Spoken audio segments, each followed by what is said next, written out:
Hello everybody, Leia here. Don't mind the fact that it looks like there are no lights on. The only light that I have in my bedroom is my ring light, and I have turned every other light on that shines into this room, and it doesn't seem to matter.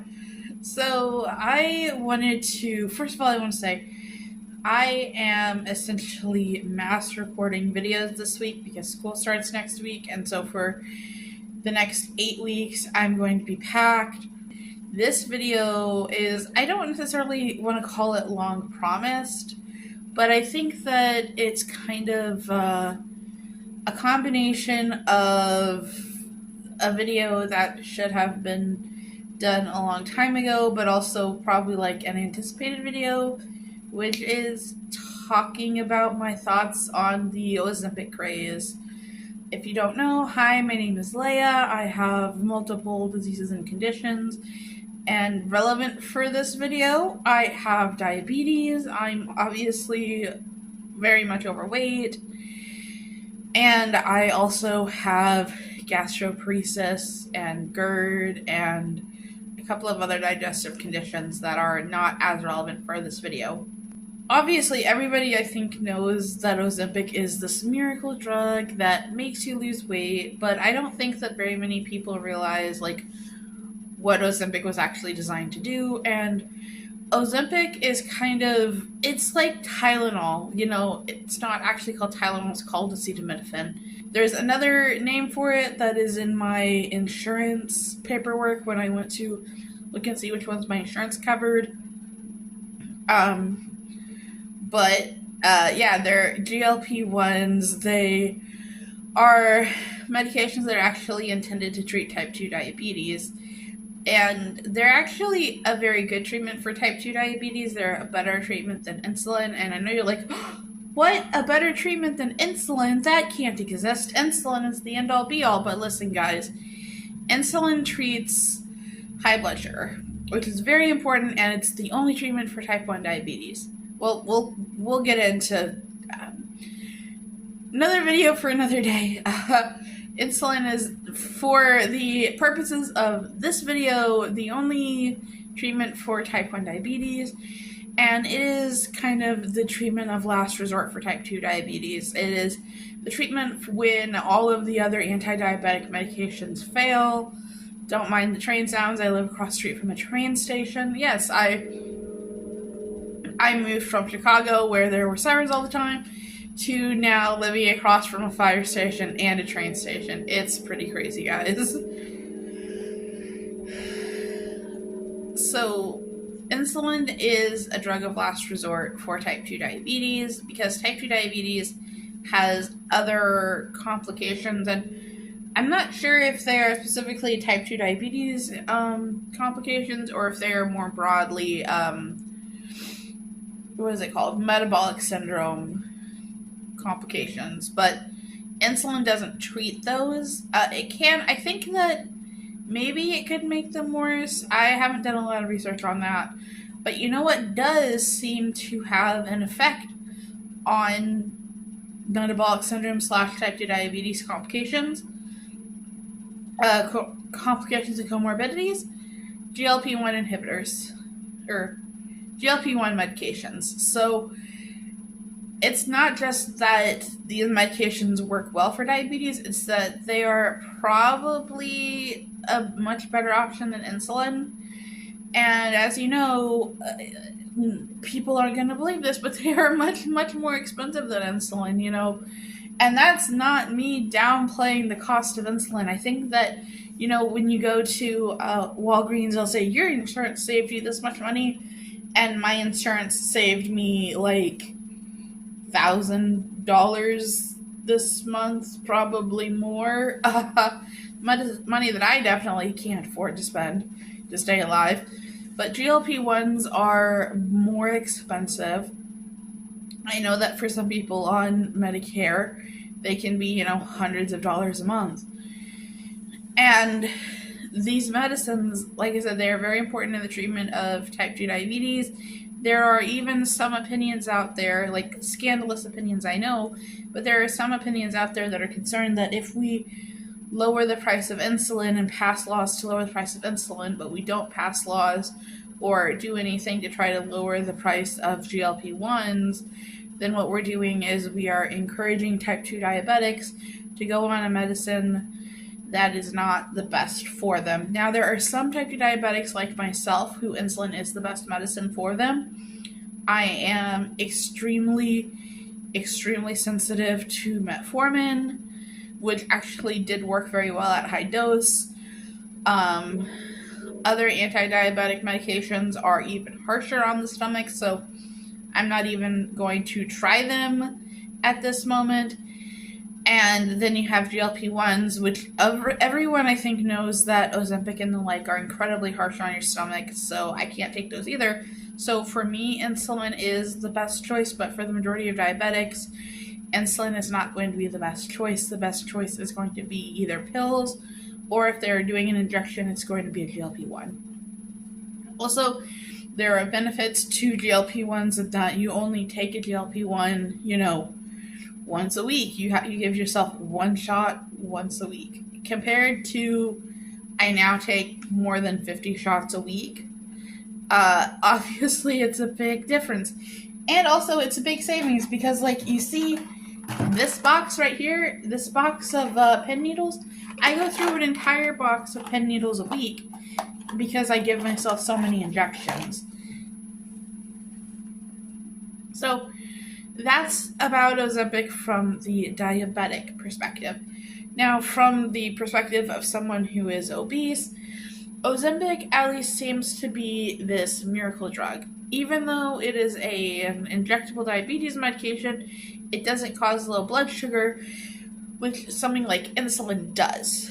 I'm not sure if other anti-diabetic medications can cause low blood sugar. I know when I was on a combination of metformin and Basaglar, I had low blood sugars quite a lot, but I don't necessarily think that was from the metformin. I think that it was more from the insulin that I was taking. People think that Ozempic causes gastroparesis. People think that no, actually it's diabetes that's causing gastroparesis. I don't know. I'm not a scientist. I may work in public health, but this is not my area of expertise. But Ozempic does work by allegedly temporarily, while you're on the medication, delaying gastric emptying so that you're not as hungry, so that you get full quicker. But also, another way that GLP-1s work in a way that was particularly interesting for me when I was investigating GLP-1s in the 3 months where we didn't think that I had gastroparesis and where we thought that no, actually you are fine to take GLP-1s, is that it also turns off food noise. So I am someone that I am rarely physically hungry, but I am often having food noise. Even this morning, I wanted to throw up and my brain was still thinking about food.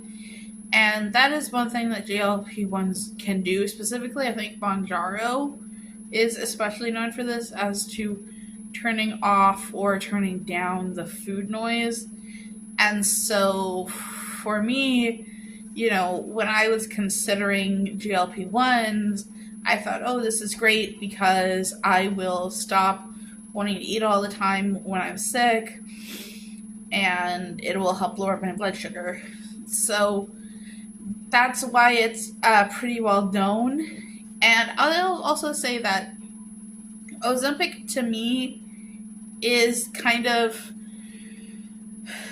the way some doctors use it, to me, is kind of crazy. I kind of separate out doctors and patients because, as a patient, you don't, even myself, someone who's autistic, someone who does tons of research, someone who has said no to medications due to side effects.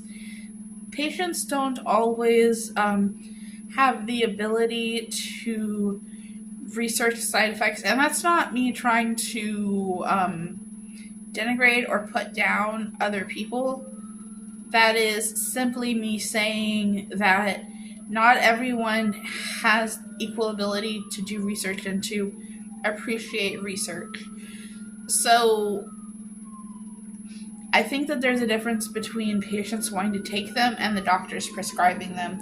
And, the thing is that we're also seeing doctors prescribing weight loss medication for, 10 or 15 pounds of weight loss.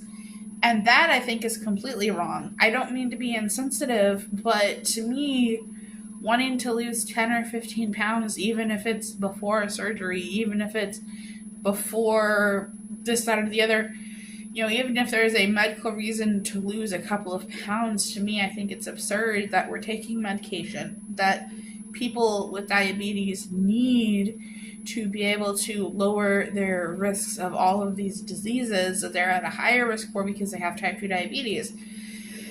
And we're giving it to somebody to lose a few pounds that they could also go on a diet for a couple of weeks. And I think it's important to note that there is a big difference between I need to lose 10 or 15 pounds and I need to lose 150 pounds.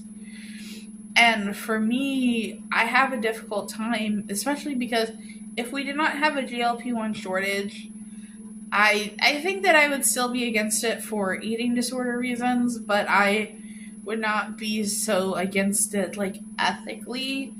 But I think that at this point, because of the shortages, it's yes, for every patient that takes Ozempic to lose 5 pounds, there's a diabetic that doesn't get to take it.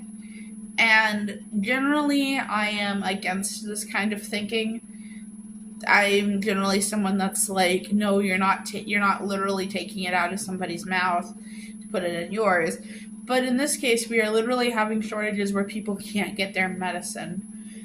And for me, I don't understand why a doctor would want to prescribe someone Ozempic or Mounjaro or Trulicity or any of these other medicines just to lose 10 or 15 pounds. I think it's kind of gross.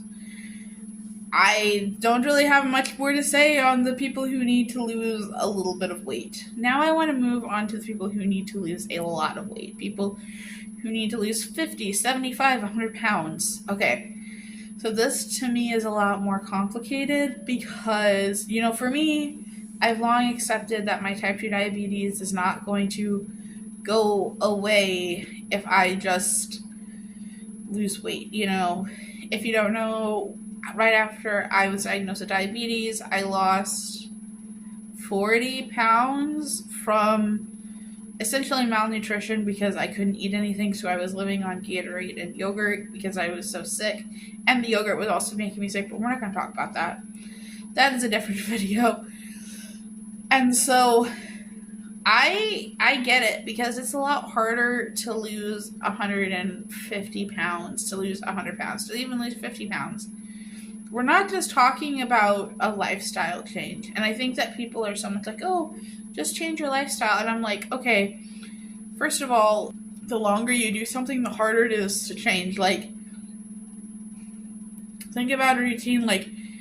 Maybe your routine is that every night you come home from work and you put your stuff down and then you cook dinner. Well, how would you just say, okay, it's no more cooking dinner? Or if your routine has been for the entire time you've been working, that on lunch you go and you walk to the McDonald's across the street and you get food from the McDonald's and you bring it back. And you have to change that now. You have to do something different. And so I think that lifestyle changes can be hard.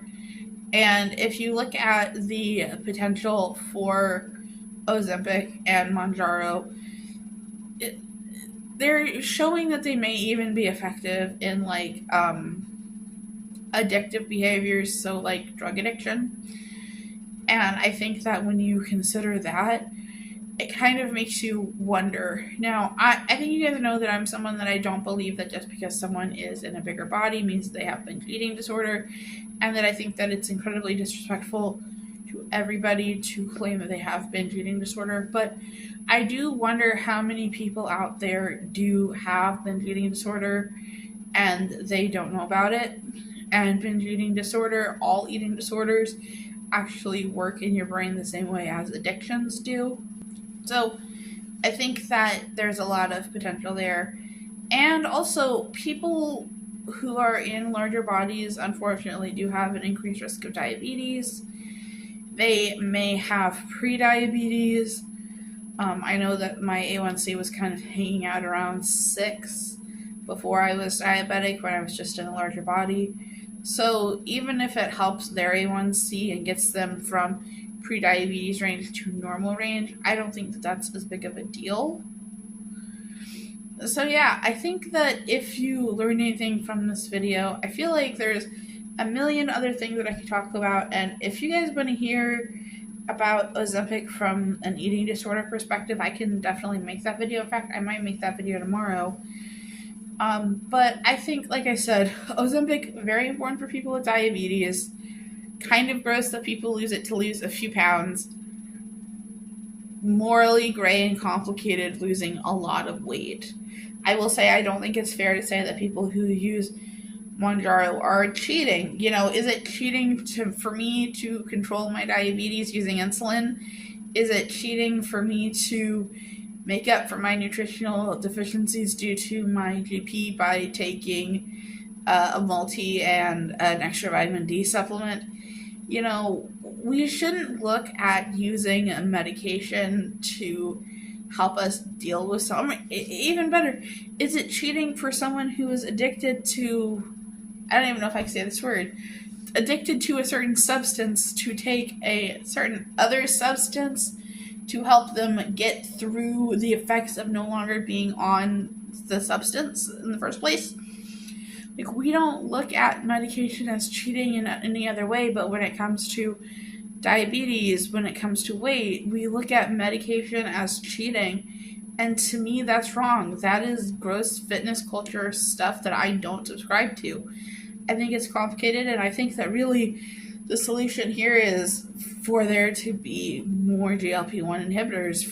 And I both mean more as in more companies making them, which I think is not going to be a problem because everyone wants to get in on the craze, but also more as in physically, like each company making more and the price going down and the availability going up. Like, that's what we need, because these medicines are important for people with diabetes, and they're probably very important for people who have a lot of weight to lose. Alright guys, well, that was a very rambly video and a very bright light when I have a headache, so I'm going to let you guys go and get ready for work. That's why I'm dressed. And yeah, take care everybody. Bye.